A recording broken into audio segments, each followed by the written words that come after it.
As a personal chef, one of the most important things is to remain organized while you're at your client's house. For me, the easiest way to do that is to have a really well organized client event sheet. This is a document that you bring with you to your client's house that has your prep list, recipes, and pertinent information about the client. Today, I'm going to walk you through my client event sheet, the one that I've been using for over 6 years, 6 of the 8 years that I've been a private chef. I'm going to show you how I populate it, and hopefully you can get something from this video. I'm Ben. I've been a private chef for over 8 years, and now I help other personal and private chefs develop their business and help things run smoother and grow revenue. So without further ado, let's take a look at my client event sheet and how I use it to help run my business. So first of all, I have the template here. So this is the empty template. This is what it looks like. When I create an invoice in Square, a process happens where a version of this is copied, the title is changed to the client's name, event sheet, and the date, and then some of this information, like the information in brackets here, is filled in. So the client's name is filled in, the title, which comes from the invoice, like Jan's birthday party or bachelorette for 10, whatever the title is on the invoice comes here, the date of the event, and the email address for the client. So those things are populated. All right, so if we click over here, you can see that this is called event or John Doe event 2026, March 18th. Don't worry about this -A. I put that in there because I duplicated this. And you can see that this is filled in with John Doe, menus and recipes, birthday dinner, and the email for John Doe. Now, all this other information I fill in manually, and it takes me maybe 20 to 30 minutes per client. For larger events, it might take longer, but it's very helpful to have all this. And it used to take me a lot longer to gather all this information before I had this kind of sheet. So over here, I have a sheet that I've fully populated, and I'll kind of walk through. So the information that you see here is obviously just made up, but this would be information that I pull from client emails, like the address. I will have asked them specifically, same with phone number. And I always ask for the phone number because if there's an emergency or if I have any questions the day of the event or I need to contact anybody, super important to have a phone number. Or sometimes there's been occasions where I get to the client's house and I can't get in, they're not home. So I have to call them and whatever. So it's super important to get a phone number.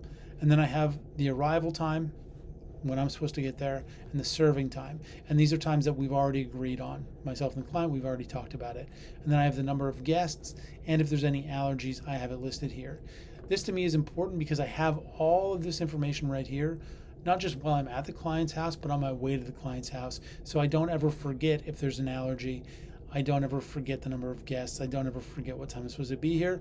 And I've emailed the client all of this information before their event in this exact format, so that they've confirmed everything.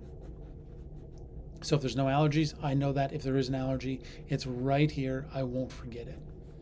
Next, I have my menu, and this is copied directly from the invoice. And this is the wording that's on the invoice and the exact wording that's on my website. So again, there's no confusion about what the client's getting or anything because they've already confirmed this, A, by paying the deposit, and B, because I've sent them this information in an email. And they've said, yes, that's right. So all of my recipes I have stored in one big recipe document here. There's a lot of ways to manage your recipes. I know a lot of people use spreadsheets. I really don't like managing my recipes that way. I have literally hundreds, I think over 300 recipes in this document. And to create a spreadsheet or a workbook for each one of these sections or subsections, to me, it's not what I like to do, and it's not how I like to manage things. Plus, if I'm copying recipes from a spreadsheet into a document like this, it just doesn't look nice. It gets complicated, and I don't like creating these documents in spreadsheets. They don't print properly for me. This is how I prefer to do it. You might prefer to do it a different way, and that's fine. But for me, this is what helps keep me organized. So I have all of my recipes in here, and these are clickable links. So when I populate this, I populate dessert first or the last course first, and then I don't have to keep scrolling down to paste in the new recipe. So orange cream tiramisu cups, we'll go main menu recipes, desserts, and then we'll scroll down and we can see the lemon, where is it there? Shows how good it works. The orange cream tiramisu cups, and we're right there. So now I literally just copy and paste this whole recipe and paste it into my client event sheet form.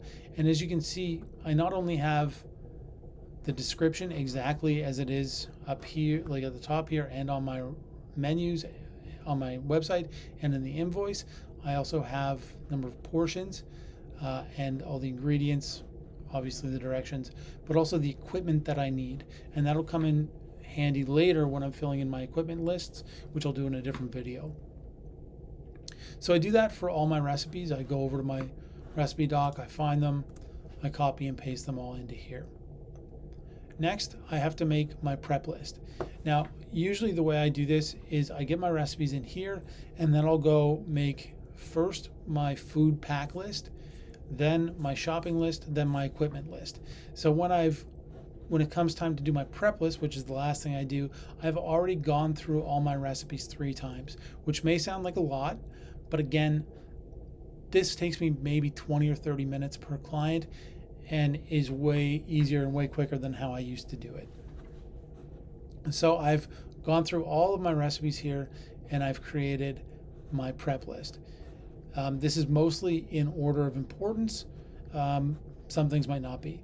And you can see that I have finish and serve soup, finish and serve risotto, finish and serve dessert.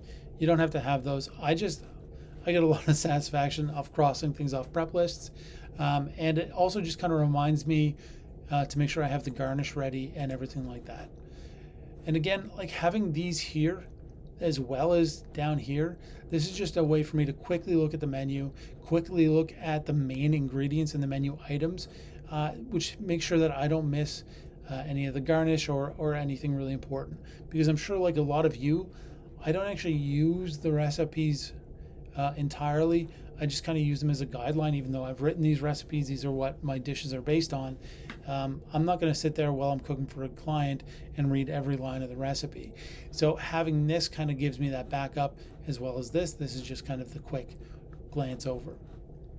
And then I just print that off, staple it together, and this, along with the printed invoice from Square, is what I take to the client's house with me.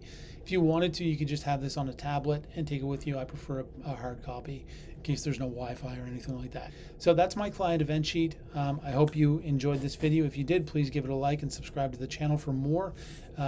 Again, I'm Ben. I've been a private chef for over 8 years, and now I offer training for other private chefs at chefbusinesstraining.com.